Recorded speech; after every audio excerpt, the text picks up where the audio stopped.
கர்த்தருடைய நாமம் மயம்படுவதாக. இந்த காணொளி வாயிலாக உங்களை சந்திக்கிறதில் மிகுந்த சந்தோஷம் அடைகிறேன். நல்லா இருக்கீங்களா? தேவ மனிதர் டிஎல் மூடி அவருடைய வாழ்வில் நடந்த ஒரு சிறு சம்பவத்தை நான் உங்களுக்கு சொல்லி உங்களுக்கு ஞாபகப்படுத்த வேண்டும் என்று விரும்புகிறேன். டிஎல் மூடி ஊழியம் செய்து கொண்டு வந்த அந்த பட்டணத்திற்குள்ளே ஒரு மருத்துவர் ஒருவர் இருந்தார். அந்த மருத்துவர் டிஎல் மூடியை பார்க்க வருகிற போது டிஎல் மூடி இடத்திலே சொன்ன சம்பவம் தான் இந்த சம்பவம். இந்த மருத்துவரும் ஒரு வியாபாரியும் மிக சிறந்த நண்பர்களாக இருந்தார்கள். ஒரு நாள் இந்த மருத்துவர் கேள்விப்பட்டார், அவருடைய நண்பர் மிகுந்த வியாதிப்பட்டிருக்காருங்கிற செய்தியை கேள்விப்பட்டதுனால அவர் பார்க்கும்படி போகிறார். அவர் தன்னுடைய சுய நினைவை இழக்கிற நேரங்களாக அது இருந்தது. இப்போது இந்த மருத்துவருக்குள்ளே ஒரு குற்ற உணர்வு உண்டானது. ஐயோ, இவ்வளவு நாளா இந்த மனிதனுக்கு நம்ம இயேசு பத்தி சொல்லாம போயிட்டோமே, ரட்சிப்பை பத்தி சொல்லாம போயிட்டோமேன்னு அவர் அந்த மனிதனிடத்தில் ரட்சிப்பை குறித்தும் பாவ மன்னிப்பை குறித்தும் இயேசு கிறிஸ்துவினால் வருகிற நீதியை குறித்தும் அவரோடு கூட பேச துவங்கினார். அவர் பேச துவங்குகிற போது இப்பொழுது அந்த வியாபாரி அவரை பார்த்து கேட்டார், இதெல்லாம் உனக்கு எப்ப தெரியும்னு கேட்டாரு.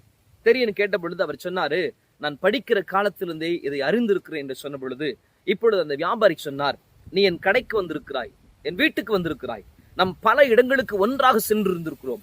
எனக்கு நன்றாக இருந்திருக்கிற போது ஏன் இவ்வளவு காலமாக இந்த செய்தியை நீ எனக்கு சொல்லவில்லை என்பதாக கேட்டார். அந்த மருத்துவருக்குள்ளே ஒரு குற்ற உணர்வு உண்டாயிற்று. இவர் என்ன பண்றாரு, இல்ல நான் உனக்கு சொல்ல நினைச்சேன், பல காரணங்களால் என்னால சொல்ல முடியல அப்படின்னு சரின்னு சொல்லிட்டு அவர் வீட்டுக்கு வந்துட்டார். வீட்டுக்கு வந்தாலும் அவரால் சமாதானமாக இருக்க முடியவில்லை. அவருடைய இருதயம் அவரை குற்ற மனசாட்சிக்கு உட்படுத்தினது. ஐயோ, இவர் காண்றபதி சொல்லாம போயிட்டுமே அப்படிங்கிற ஒரு உணர்வுக்குள்ள உண்டாக்கினதுனால திரும்பமாக அவரை சந்திக்கும்படி அன்றைக்கு இரவு அந்த வியாபாரியின் வீட்டுக்கு போனார். ஆனால் போன பொழுது அவர் தன் சுய நினைவை முற்றிலுமாக இழந்து கொண்டிருக்கிற கடைசி நிமிடங்களுக்குள் இருந்தார். இப்பொழுது இந்த மருத்துவர் போய் அருகே நின்ற பொழுது அந்த மனிதன் தன் கண்களை ஏறெடுத்து மருத்துவரை பார்த்து தன் சுயநிலை இழக்கிற நேரத்தில் சொன்னான், இன்னும் ஏன் இவ்வளவு காலங்களுக்கு இந்த செய்தியை எனக்கு மறைத்து வைத்தாய்? 2 கொரிந்தியர் நிருபம் 6ஆம் அதிகாரம் 2ஆம் வசனம் இவ்விதமாய் சொல்லுகிறது, இன்றே இரட்சணிய நாள், இதுவே இன்றைக்கே அனுக்கிரக காலம் என்று கர்த்தருடைய வேதம் சொல்லுகிறது. அப்படியானால் நாம் அறிவிக்க வேண்டிய செய்திக்காக ஆத்துமாக்கள் நம்மை சுற்றிலும் காத்திருக்கிறார்கள். இந்த செய்தி அவர்களுக்கு தேவை.